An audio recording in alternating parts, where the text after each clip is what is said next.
안녕하세요, 안홍입니다.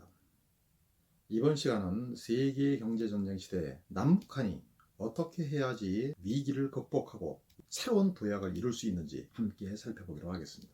지금 대한민국은 유사일의 최대의 경제전쟁 시대의 한복판으로 들어서고 있습니다. 실로 과거에 보지 못하던 경제적 대충돌이 확산되는 경랑의 한가운데 놓이게 되었으며 구한말보다 훨씬 더한 대격변의 시기를 맞이했습니다. 이미 미중 간 패권 정쟁이 본격화되고 있고 앞으로 경제 전쟁으로부터 군사 전쟁으로까지 확산될 수 있는 위험한 상황을 맞이했습니다. 또한 지역 패권 차원에서 투키디데스 함정에 입각해서 일본은 동북아 지역에서의 주도권을 한국에 넘겨주지 않으려고 우리나라에 대한 본격적인 견제를 확대하고 있습니다. 사실 우리나라 경제가 이제는 1인당 국민소득은 일본과 비슷해졌고 일본을 추월하는 것은 시간 문제일 뿐이며 더구나 북한까지 아우를 경우 일본 경제력을 완전히 추월하면서 동북아의 중심국으로 부상할 수 있기 때문에 일본의 한국에 대한 견제는 앞으로 더욱 확산되고 전면화될 수밖에 없는 상황입니다. 또한 북한의 변화를 둘러싸고 중국과 미일의 이해가 정반대로 충돌하면서 북한을 둘러싼 양쪽의 충돌이 나날이 확산되고 북한은 대격변기를 맞이하면서 한반도는 대위기를 맞이할 수 있는 상황입니다. 더구나 중국의 첨단 산업으로 대대적으로 진출하면서 이미 신재생 에너지, AI 산업, 빅데이터 산업 등 첨단 산업들을 대부분 장악했고 일본은 물론 미국까지 능가하는 상황이 되면서 첨단 산업을 둘러싼 미일 중간 충돌이 격화되고 있고 그 가운데 끼어서 한국은 넛크래커로 위기를 맞이하는 상황이 되었습니다. 나아가서 이제는 이 동남아나 베트남이나 인도 등지의 급속한 발전을 통해서 저임 제조업 분야는 완전히 넘어가게 되었고 이들이 뒤에서 급성장하면서 우리나라에서는 위기가 확산되는 그런 상황을 맞이했습니다. 나아가서 앞으로 북한이 개방될 경우에 중국이나 북한 저임 산업들이나 노동자들의 대대적인 공세가 전면화되면서 우리나라의 내수 산업들이나 서비스 산업들도 새로운 대격변기를 맞이할 전망입니다. 이와 함께 글로벌 디지털 플랫폼이나 글로벌 기업들, 구글, 아마존, 넷플릭스 같은 기업들의 공세가 전면적으로 우리나라에도 확산되면서 기업들이 대대적으로 흡수 통합되고 새로운 변화가 불가피한 상황입니다. 결국 우리나라는 과거에 보지 못하던 유사일의 최대의 대격변기를 맞이했고 세계 경제전쟁 시대의 한복판에 내몰리게 된 상황입니다. 과연 우리나라는 이에 어떻게 대응해야 할까요? 그리고 북한은 이에 어떻게 대응해야 할까요? 오늘은 이 문제에 대해서 살펴보도록 하겠습니다. 지금 가장 문제는 우리나라의 좌우 정치권이 모두 기존의 케인지언 경제정책에 입각한 시대적 역주행을 더욱 강화하는 쪽으로 나가고 있다는 사실입니다. 이미 문정부는 각종 퍼주기 정책, 재정지출 확장 정책을 무분별하게 확대하고 있으며 이제는 기본소득제까지 거론하는 상황을 맞이했습니다. 그러나 보수 정치권에서도 이러한 기본소득제 논란에 동조하면서 각종 퍼주기 정책도 따라하는 상황을 맞이했습니다. 기본적으로 이러한 변화는 우리나라 국내 정치권이 새로운 세계적 변화, 새로운 시대적 변화에 완전히 눈이 멀어 있고 오로지 우물 안에 갇혀서 국내 문제만 쳐다보는 상황을 맞이했기 때문입니다. 사실 그러한 모습은 구한말과 똑같다고 할 수 있겠습니다. 구한말에도 바깥에서는 이미 산업화의 물결이 전면화되고 있고 일본까지 전면적인 산업화를 통해서 대량 산업 생산 체제를 구축하고 대대적으로 군사력을 확충해서 주변국에 대한 침략을 시도하고 있는 상황에서 우리나라에서는 농경시대의 성리학적 시각과 이념과 지배 질서를 그대로 고수하고 변화를 거부하면서 결국 이들에게 침략을 당하고 몰락하는 결과를 유발하게 되었습니다. 지금도 우리나라가 이러한 시각으로 계속 나가면 그러한 변화를 반복하는 것은 거의 필연적이라 할 수 있겠습니다.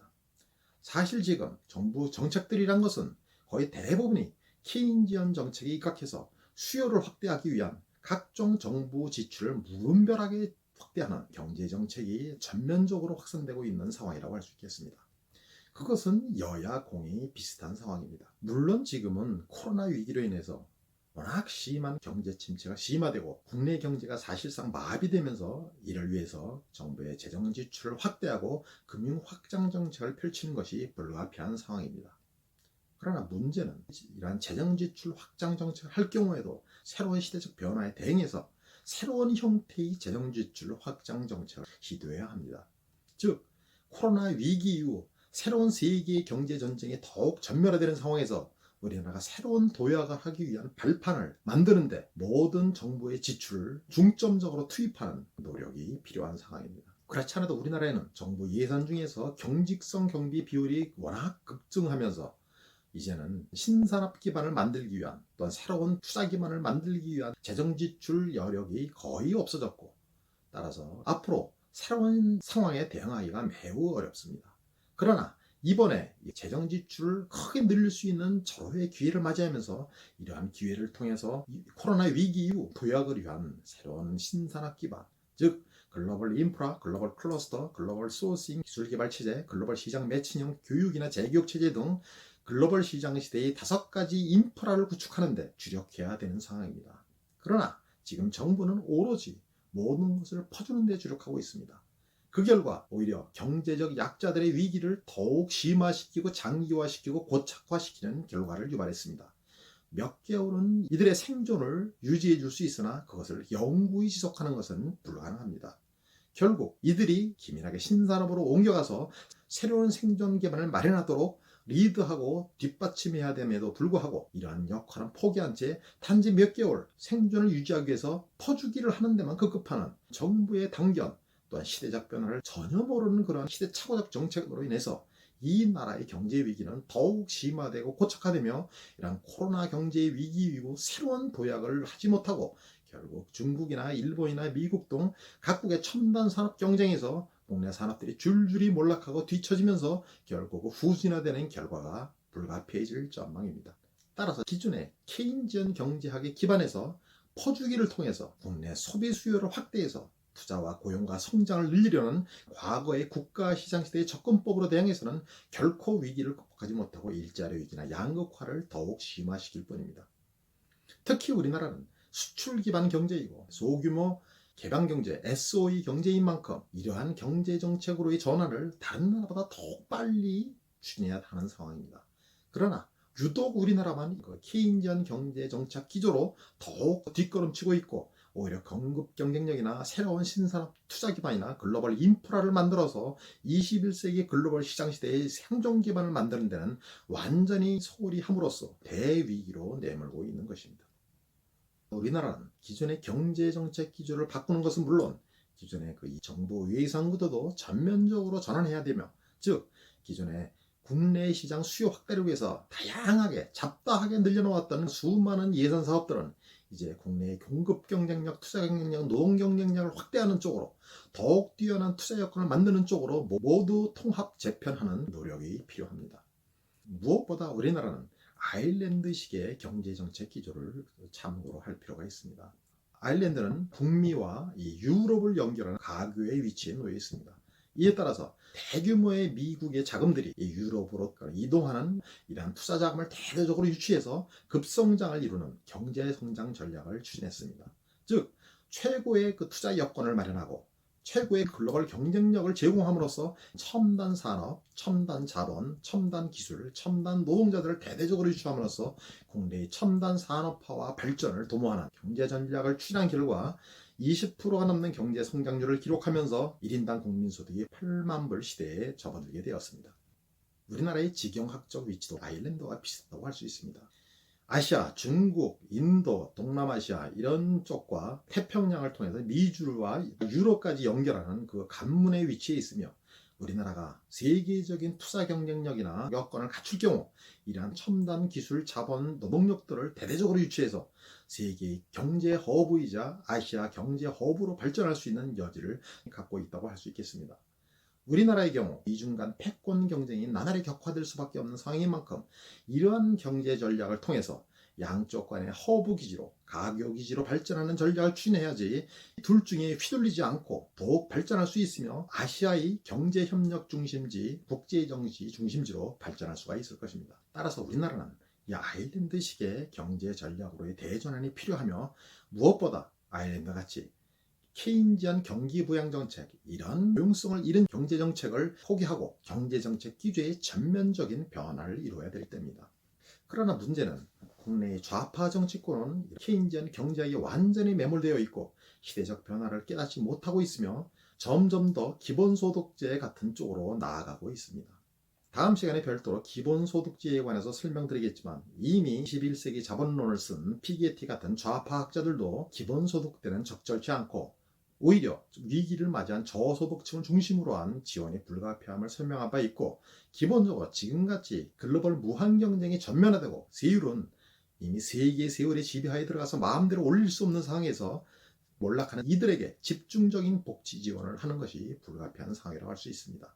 따라서 기본소득제를 위시해서 케인전 경제정책 사고를 기반으로 마련된 각종 소득주도 성장이나 최저임금 급등 정책, 기본소득제 같은 정책을 우리나라의 경제정책 기조로 삼아서는 결국 대위기를 맞이하고 국가 경제 전체가 부실과 부채와 양극화로 가득 차는 결과를 유발하는 것이 필연적인 만큼 이러한 경제정책 기조를 전면적으로 전환하고 새로운 글로벌 시장 시대의 민한 신산업으로 이전하는 새로운 공급 경쟁력 업그레이드 정책을 중심으로 새로운 경제정책 기조로 전면 전환하고, 이를 기반으로 양극화를 해소하는 글로벌 시장세의 새로운 양극화 정책으로 대응해야지 대중의 고통을 해결하고 일자리 위기와 장기 침체와 양극화를 근본적으로 해결할 수 있습니다.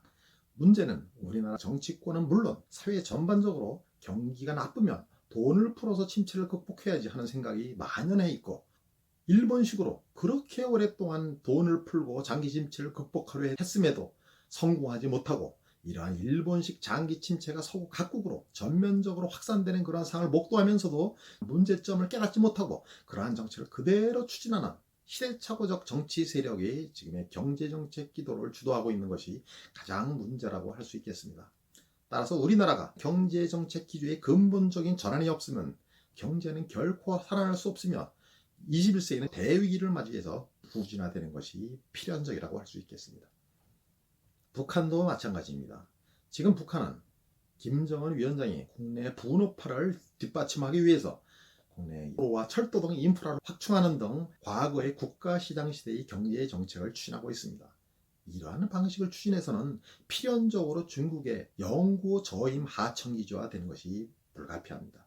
중국의 첨단 산업으로 진출하는 속도보다 북한이 더 빠르게 앞서 나가지 못하면 필연적으로 경제적 예서를 맞이하게 될 것이고 자주와 생존은 존재할 수가 없게 될 것입니다. 21세기 자주와 생존은 이러한 신산업 이전 속도를 중국보다 빠르게 해서 더 첨단 산업화와 독자적 글로벌 특화 경제로 전환하는 것, 그것이 진정한 생존과 자주의 길임을 북한은 명심해야 될 것입니다. 지금같이 계속 중국에 의존하면서 중국의 저임 임금 노동자나 공급하고 저임 하청 사람이나 따내가지고 버티며 살아가려는 그러한 방식으로 대응해서는 결코 21세기에 살아남을 수 없습니다. 따라서 북한 역시 아일랜드 모델을 토대로 해서 북한을 근본적으로 동북아의 허브기지, 특히 동북아 경제협력 중심지이자 국제정치 중심지로 만드는 전략을 추진하면서 각종 글로벌 인프라와 클러스터와 글로벌 기술협력 체제를 구축하는 그러한 방향으로 국가 경제정책을 추진하는 것이 유일한 생존의 길이라 할 수 있습니다. 북한이 중국의 하청기지화된다면 중국의 협력과 지원이 없이는 생존이 불가능해질 것이며 결국 중국이 시키는 대로 따라할 수밖에 없게 될 것이고, 결국 이러한 방식을 통해서 북한의 핵 문제를 해결하는 중국의 의도에 그대로 말려들고 그러한 결과를 맞이하는 것이 필연적인 상황입니다. 따라서 북한은 핵 폐기를 추진하면서 이러한 글로벌 허브 기지와 발전 전략, 국제정치 중심지와 발전 전략을 이러한 핵 폐기와 딜하는 핵 전략을 통해서 북한 발전을 추진하는 것이 진정 21세기의 북한을 살리는 길이고 북한의 대중을 구하는 길이자 한민족의 생존을 도모하는 길임을 깨달아야 합니다.